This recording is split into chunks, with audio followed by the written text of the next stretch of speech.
हमें जान के बदले जान चाहिए साहब, और हमें कुछ नहीं चाहिए। जिसने हमारे पति को मारा बस उसी की जान मुझे चाहिए बस, और कुछ नहीं चाहिए। नमस्कार, आप देख रहे हैं पूर्वांचल न्यूज़ जौनपुर। दोस्तों, इस समय मैं मौजूद हूं जनपद जौनपुर के ग्राम सभा सराहरखू में। यहां पे गत दिनों एक व्यक्ति, एक सीधा साधा लड़का अपने परिवार के जीविकोपार्जन के लिए मुंबई शहर जाता है। मुंबई शहर में एक कंपनी में अपने दोस्तों के साथ काम करता है, जहां पे अपना जीवन गुजर बसर करता है। ऐसे में उस लड़के के साथ इतना जघन्य अपराध हो जाता है। आज वो व्यक्ति इस दुनिया में नहीं है। हालांकि उसके दोस्तों ने ही उसकी जान ले ली, उसके जान के दुश्मन बन गए। अब आप देख सकते हैं, ये छोटे छोटे बच्चे हैं और ये उनकी पत्नी है जो अभी इस समय विधवा हो चुकी हैं, उनकी माता जी हैं, और ये उनकी बच्ची है। उस परिवार में तमाम महिलाएं हैं, उनके पिताजी हैं। ये दुनिया का सबसे कठिन पल होता है दोस्तों, कि जब एक समय से पहले जब व्यक्ति साथ छोड़ जाता है। हालांकि ये दुनिया की सबसे बड़ी सच्चाई है कि जो इंसान आया है तो जाएगा, लेकिन जब उसे ज़बरदस्ती इस दुनिया से विदा कर दिया जाता है तो ये धरती भी फटने लगती है। अब इनके करुण क्रंदन को, इन बच्चों के दुलार को कौन ला सकता है?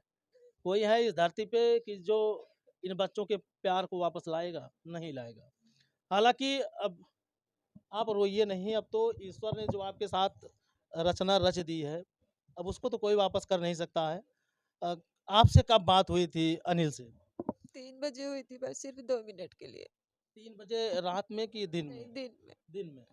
क्या बोले थे आप? बस हम बात की, हम कि आप कैसे हो, बस बोले ठीक हूँ। हम कि कहें 2 मिनट बाद मैं फोन करता हूँ, तब से फोन नहीं आया। तब से फ़ोन नहीं आया? नहीं, हमें जान के बदले जान चाहिए साहब, और हमें कुछ नहीं चाहिए। जिसने हमारे पति को मारा बस उसी की जान मुझे चाहिए बस, और कुछ नहीं चाहिए हमें।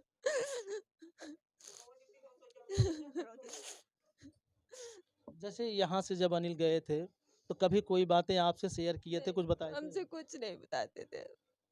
किसी से कुछ वाद-विवाद की कुछ बातें नहीं बताई थी? नहीं, बस वो दुकान डालने वाले थे, बस यही बता रहे थे बस। वहीं मुंबई में? बस तारा हमारे पति का दुश्मन है, और विजय, बस 2 लोग। और जिसने मारा वो हमें नहीं पता वो कौन है। हमें कुछ नहीं चाहिए साहब, मुझे बस मेरे। अब आप देख सकते हैं कि इनके लिए हम लोग क्या कर सकते हैं। एक आवाज़ बनेंगे और न्याय तो अनिल को ज़रूर दिलाएँगे। और आपके पति को जितने लोग भी मिल करके इस दुनिया से जुदा किए हैं और आपसे जुदा किए हैं, सज़ा तो उनको ज़रूर मिलेगी। हाँ साहब, बस उन्हें फांसी पे चढ़ा दीजिए बस, और मुझे कुछ नहीं चाहिए। अच्छा, जैसे जब 3 बजे आप फ़ोन किए, 2 मिनट के लिए वो बात किए, तो फिर दो वो जब फ़ोन उनका नहीं आया तो आप फिर भाई फ़ोन तीन नहीं बजे लगाए? 3 बजे के बाद मोबाइल स्विच ऑफ हो गए थे। मोबाइल स्विच ऑफ हो गई थी। हाँ, फिर मोबाइल कब खुली कुछ पता नहीं चला? तब से मैं बार बार फोन कर रही थी, अभी तक नहीं खुला।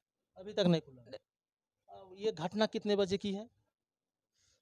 आपको सूचना कब मिली? करीबन 7:30-8 बजे मिली थी। 7:30 बजे शाम को? हाँ। अच्छा, जैसे उस दौरान जब अनिल की मोबाइल स्विच ऑफ हो गई थी, तो अनिल के जो बड़े भाई हैं और वहाँ जो संपर्की रहे होंगे मुंबई में, तो किसी के पास आप फ़ोन करके पूछी नहीं कि उनका मोबाइल बंद आ रहा है? तारा के मोबाइल पे फोन बार बार कर रहे थे, पर तारा फोन नहीं उठा रहे थे। अच्छा, ये तारा फ़ोन नहीं उठा रहे? नहीं, ये कौन है? उन्हीं की कंपनी में काम करते थे। अच्छा, उन्हीं कंपनी में काम करते थे, उनके पास जब आप फ़ोन लगा रही थी, तो वो भी फ़ोन नहीं उठाती थी? नहीं। तो बाद में वो फ़ोन वापस किया कि नहीं किया? नहीं, अभी तक नहीं मिला। अभी तक वो फ़ोन भी नहीं, वो मतलब जैसे कंपनी वाला जब आप फ़ोन लगाई कंपनी के पास, जो कंपनी मालिक था, तो वो बाद में आपके पास फ़ोन वापस किया था कि नहीं? नहीं। फ़ोन भी वापस नहीं किया था? नहीं। ना नहीं। फ़ोन उठाया है, ना फ़ोन वापस किया है? नहीं, कुछ नहीं। अच्छा, जो अनिल के साथ जो दोस्त रहते थे, जैसे लोग महानगरों में रहते हैं तो अपने साथ में रहते हैं तो अपने घर परिवार में वगैरह में बातें करते हैं, शेयर करते हैं। तो कभी अनिल के दोस्त जो है आप लोगों से बात किए थे? नहीं, कभी नहीं। अच्छा, और अनिल का। किसी से बात नहीं करवाते थे हमसे, हाँ। किसी से नहीं। अच्छा, अनिल ये बताए थे कि कौन-कौन लोग हमारे साथ रहते हैं? बस यही नाम लेते थे, धर्म धर्म बुलाते थे बस। हुँ। हाँ, धर्म और तारा। माताजी, अनिल आप ही के लड़के थे? हमारे लड़के हैं। अच्छा, वो आपके कितने बच्चे हैं? कैसे? दो लड़के हैं। सबसे छोटे थे अनिल? हाँ, हमारे छोटे हैं। कब बात हुई थी अनिल से? हमसे हाँ हमार भाई कहाँ हमसे बात किए रहे हैं बात ना पाए नहीं हमसे नहीं हमसे बतियात रहे हैं हमसे मार भैया बोलबे ना कि आपको कब पता चला तू बताई दे हमारे हैं आपके पास आ रहे हैं क्या नाम है बेटा ऋषभ आपके पापा कहाँ है बेटा मुझे नहीं पता हम्म? एक्सपायर है एक्सपायर हो गए आपके पापा से कब बात हुई थी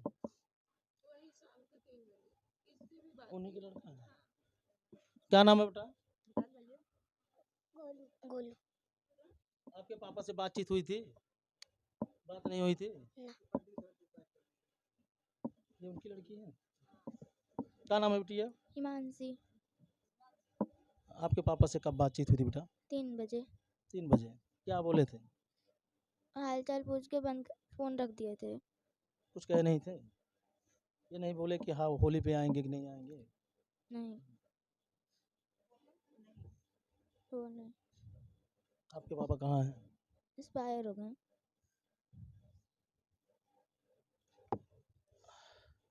कौन इन बच्चों का हिसाब देगा और कौन इन बच्चों की परवरिश करेगा मैं महाराष्ट्र सरकार से ये दरख्वास्त करता हूँ ये विनती करता हूँ निवेदन करता हूँ कि महोदय आप इस मामले को गंभीरता से लीजिए और इन बच्चों के साथ इस गरीब परिवार के साथ आप न्याय कीजिए यदि इन परिवार को न्याय नहीं मिलेगा तो हम लोग महाराष्ट्र भी आएंगे उस कंपनी से भी खबर बनाएंगे क्योंकि इस महिला का कहना है अनिल की पत्नी का कहना है कि कंपनी मालिक के पास मैं बार बार फ़ोन लगाती थी लेकिन कंपनी मालिक जो है फ़ोन रिसीव नहीं करता था हालांकि अगर कोई आदमी किसी कार्य में व्यस्त है तो वो फ़ोन नहीं उठा सकता लेकिन जब फ्री होता है तो वो कॉल बैक करता है ऐसे में अगर आप ओनर हैं किसी कंपनी के तो उसमें अगर मजदूर काम करता है उसके घर परिवार से जब फ़ोन आता है तो कोई ना कोई कारण होगा तभी फ़ोन आता है तो ऐसे कंपनी मालिक का तो फर्ज बनता ही है कि जो फ़ोन आ रहा है नहीं रिसीव कर पाए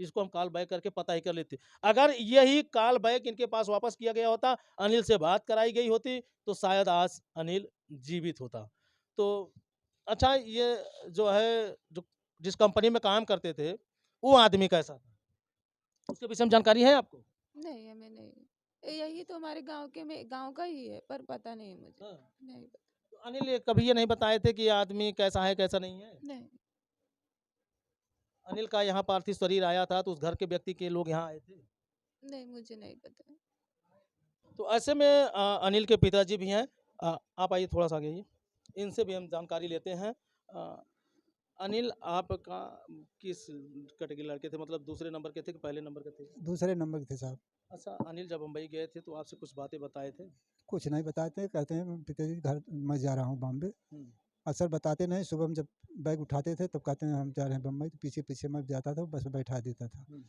गांव के 2 लोग रहते थे मिल गए तो उनको लिवा के गए कहें बाबू तुम चले जाओ और हम जाएंगे तो 10-5 मिनट जब साधन नहीं मिलता था तब तक मैं वहाँ खड़ा रहता था साधन मिला तो वो गए तब हम चले आते थे घर अच्छा आपके पास अनिल कब कब फ़ोन करते थे बातें होती थी जब कोई ज़रूरत रहती तो मैं करता था हम्म, कि हमको पैसा चाहिए तो 3,000-4,000 रुपया भेज देते हैं हम्म, उसके बाद होली के एक दिन पहले मैं फ़ोन किया हम्म, हम कहा कैसे हो कहा ठीक है हम्म, हम कहा कायदे सराहना कल त्यौहार है अपना बनाना खाना कहा ठीक बा बस साहब इतना हुआ तो 7-8 बजे 7:30 बजे या 8 बजे गांव वाले एक रही थी हम्म, पंडित के घर हम्म, तो वहाँ लोग गए थे हमारे रान पड़ोस के हम्म, तो वहाँ से आए मैं बैठा था हम्म, वो बोले कि तुम्हारे गुड्डू का एक्सीडेंट हो गया है हम्म, जरा घर पता लगाओ फ़ोन लगाओ उसके पास हम्म, मैं आया फ़ोन लगवाया घर पे तो वो फ़ोन नहीं उठा हम्म।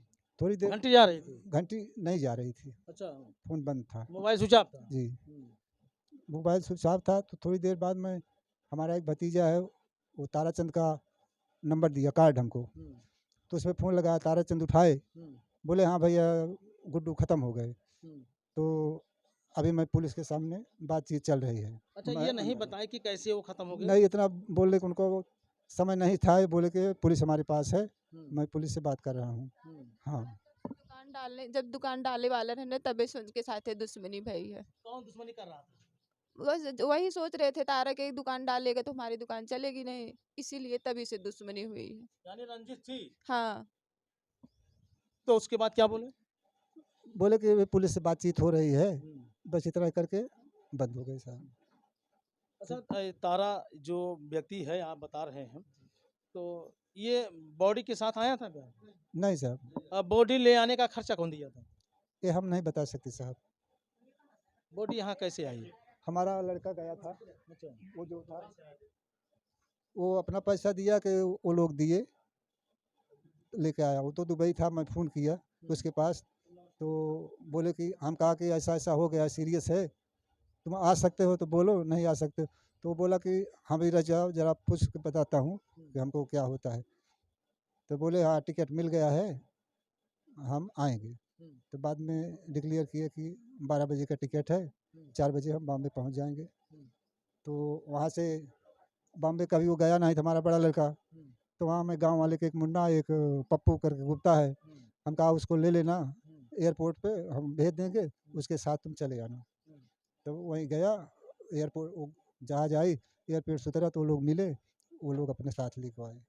अच्छा, अनिल कभी आपसे ये नहीं बताते थे कि मेरी किसी से यहाँ दुश्मनी या कोई कुछ मुझसे नहीं जलन साहब, रखता है? ऐसा कोई बात नहीं कभी हमसे, अपना तकलीफ है आराम कुछ हमको बताता नहीं था। यानी होली के पहले आपसे बात हुई? हाँ, एक दिन पहले बात हुई थी साहब, हम बोला कल होली है, त्यौहार है। गिरफ्तारी कितने लोगों की हुई? अब यहाँ से मैं बता नहीं सकता, वो बोले कि मारने वाला वहीं बैठा था, कोई बोलता है ऐसा सुनता हूँ मैं। कहाँ और का है वो? गोरखपुर का है। वो साथ में कहा रहता है, 2 आदमी के बीच में वो काम करता था, 2-3 थे वहाँ, रोटी खाते थे साथ में। सब साथ रहते थे? हाँ, यही पूछते थे कि हम 2-3 आदमी साथ में रहते थे।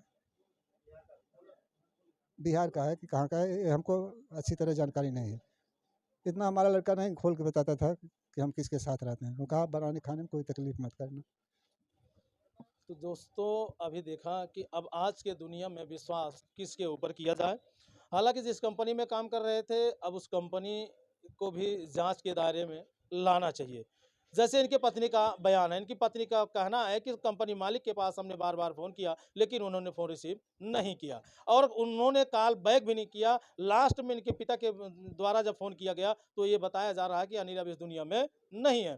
तो कहीं न कहीं अगर देखा जाए तो अनिल की हत्या एक शिकार जो है साजिश के तहत हुई है और इस मामले की गहराई से जांच होनी चाहिए। अगर इस मामले की गहराई से जांच होगी, परत दर परत खुलती जाएगी। ऐसे में महाराष्ट्र सरकार से भी गुजारिश है, महाराष्ट्र प्रशासन से भी गुजारिश है कि इस मामले की गहराई से यदि छानबीन की जाएगी तो महोदय इन छोटे-छोटे बच्चों को और इनके माता-पिता को, इनके परिवार को न्याय ज़रूर मिलेगी। तो बाकी मामला जांच का है, जांच की प्रक्रिया चल रही है और जैसे भी जांच की प्रक्रिया पूरी होगी, फिर से यहाँ से वीडियो एक जारी होगी। दोस्तों बने रहे हमारे खबर के साथ, फिर मिलते हैं नेक्स्ट खबर, नेक्स्ट वीडियो में। जय हिंद।